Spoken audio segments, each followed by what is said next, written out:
Hello, citizens. I would like to take this opportunity to welcome to the stage right now a band that a few of you may be familiar with. For the uninitiated amongst you, this is a band known as the Dogs. Now, those of you who have seen the Dogs before know what I'm talking about. Those who haven't may be wondering, what the hell kind of name is Dogs for a band? They may be thinking, are these dogs gonna get up here, take a shit on the stage? We're gonna have to rub their noses in it and show them what they did? No, no, no. With these dogs, you're gonna wanna stoop and scoop, because you wanna save this shit. You wanna savor it like a fine wine. These guys are showbiz legends. Throughout their long career, they have worked with such showbiz legends as Sheena Easton, Barbra Streisand, Charles Manson, and the drummer for Chaka Khan. Yes! Yes! These are the Dogs! They will destroy you!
Leave me alone.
Let's have a smoke.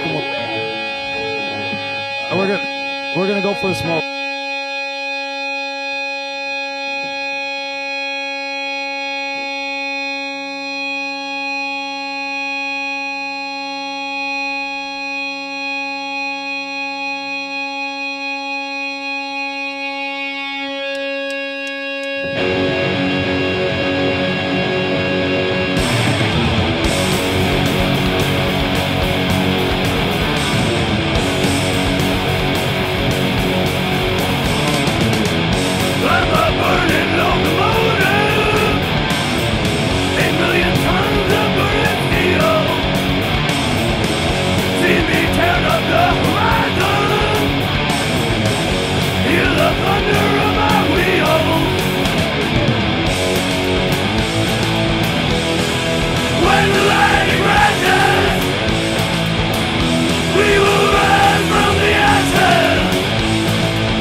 Ladies and gentlemen, I'll give you Sparks. Whoa, an intro to the intro. Unbelievable. All right, hello. How are we all doing tonight? Nice? Thank you. All right. Yeah. So, I'd like to thank you all for coming out tonight, and I'd like to stress, my name is Sparks, by the way, I'd like to stress that I would like to thank you all for coming out tonight, because the dogs, no matter how much they would like to, they cannot thank you for coming out tonight. Dogs would never lower themselves to that level of thanking anybody. You see, the thing is, the dogs, they just don't care about anybody. This is a band whose motto is fuck you. Look at the t-shirt, it says it. I'm a tattoo.